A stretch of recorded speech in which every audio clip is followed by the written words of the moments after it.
Now, the mental health of the class of 2024 is under sharp focus as they receive their matric results tomorrow. The journey leading up to these exams can be filled with overwhelming pressure and stress. The stress and anxiety that accompany results day can be even worse at times, even leading to self-harm. Families and loved ones have been urged to support matriculants during this time. Joining us to discuss results day anxiety is clinical psychologist and founder of Cohesive Collaboration, Sikander Kalla. A very good evening to you. Thank you so much for your time. More than 615,000 learners passed the exams. That's the highest in South Africa's history, but there are some who perhaps didn't make the cut. What would you say to those young people? First and foremost, good evening, Imran. Good evening to the viewers. And also congratulatory sentiments to all the individuals that did pass. I think the highest pass record in South Africa's history. So just like to congratulate all those individuals. Moving on to the question of those that maybe did not get the result that they're looking for, an untoward result, whether that's lower results than you were expecting or perhaps not making and passing the year entirely. I think the sentiment that's so important to keep in mind here is at the end of the day, basic education is to empower one and to upskill them in ways that they have a certain level of educational knowledge that no one can take away from them. I think in resource-limited contexts such as South Africa, we do find that we look at education in more of a utilitarian way as a means to an end. How does my education get me a job? And I think there's a lot of merit to that argument in a resource-limited context like South Africa. But I think we also need to realize that education is about empowerment. And no one can take away the empowerment of all the skills that you've learned over 12 years of education. So this may be an obstacle that makes your career opportunities a bit more difficult, and you may have to take the long route to get to where you want to. But that empowerment of knowledge is something that you'll hold with for the rest of your life. And I think it's that sort of problem-solving approach, that sort of resilience that will serve you not only well in your education trajectory, but also for the rest of your life. And I think it's so important for not only learners to appreciate this, but also their support systems, their families, their friends should say, hey, this is a moment in which you've experienced a setback and life is full of setbacks, but we're going to dust ourselves off and we're going to try and see how do we get into a space to get you to where you ultimately want to get to. As you say that, according to a 2023 U report poll by UNICEF, 60% of youth reportedly needing mental health support, which indicates that the issue of mental well-being among South Africa's youth is urgent. I mean, with graduating matriculants included, the number rises to 70%, which is an alarming distinction that also indicates that females exhibit even greater need for support. What kind of approach is needed in such a regard? I mean, you speak about the support of a community, but when it comes to day-to-day life and guardians, parents, what role should they be playing?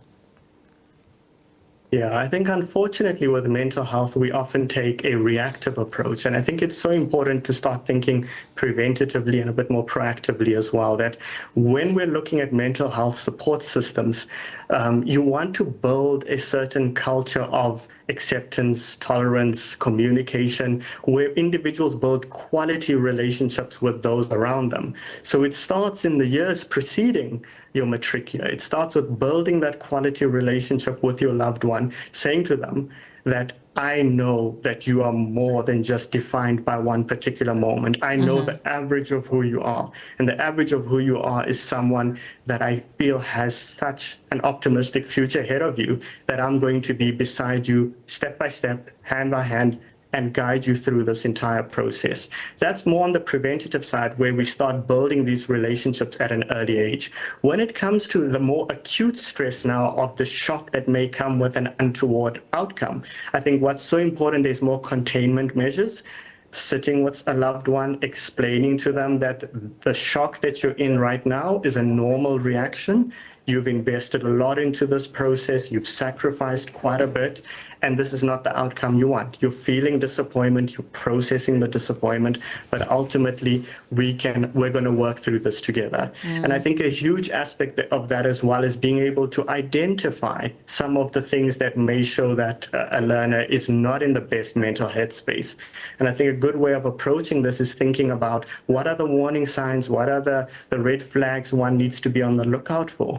And often you'll find fluctuations in what we refer to as neurovegetative symptoms. So how a person's sleeping, their appetite, their energy, do they have a loss of interest in or pleasure in things that were previously interesting or pleasurable? Have they socially withdrawn? Are they socially isolating? Are they speaking in ways of a self-defeated, hopeless rhetoric? If you can pick up on these things quite early, you could say, hey, I think these are symptoms that are starting to show something that could be anxiety related, could be depressive related. A big issue among the youth also is substance use. So if we start seeing that people are turning towards substances and trying to escape and drown away their disappointment, if we can tap into that quite early on and guide people in the right directions, like good resource groups like the South African Depression and Anxiety Group, looking at local clinics and hospitals, mental health practitioners, if we can get them in those systems early on, we can go a long way in navigating through some of the challenges collaboratively and as a unit. After this, then comes the pressure of matriculating teenagers who are now entering the next phase of their lives. I mean, they're out of high school, they're moving on to tertiary or technicon or taking gap years. That space in itself can cause a lot of stress, anxiety, and even the risk of suicide. What kind of support and guidance is needed through that transition? Because you no longer have this group of teachers behind you. You're on your own because you're heading to university now or you know, looking at the reality of being an adult.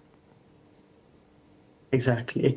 I think, you know, you're speaking about an issue of adjustment. Yeah. And I think one thing that's so pertinent here when it comes to adjustment is also thinking about what the COVID-19 and lockdown period taught us, that we were in moments where we had to adjust tremendously in a short amount of time. And I think even the learners that are now matriculating had their fair share of studies that were adjusted during that period. And I think what you realize in that moment is we speak about IQ for intelligence and EQ for emotional intelligence, but AQ for adaptability is also so important, that you need to be adaptable, you need to be agile. And also we need to be aware of all the resources that are available. You know, functioning within tertiary education, I see the full plethora of services that are offered, whether that's student counseling units, whether that's career guidance units, whether that's faculty, student advisors, departments of student affairs. There's so many systems and structures and institutions that are there to assist with that adjustment. Every single human being navigates through adjustment in their own unique way. But I think the more structures and systems we have in place, the more we can create buffers that make that process as seamless as possible, and also to normalize the difficulties that come with it so that one does not feel like they are suffering in silence and more importantly, suffering alone. Because I can assure you the majority of students are going through the same adjustment that you may be experiencing. Yeah, absolutely. Thank you so much for speaking to us this evening, and really some encouragement for the matric class of 2024, as well as the kind of support that community, guardians and parents can offer. Speaking there to a clinical psychologist and founder of Cohesive Collaboration, Sikander Kalla.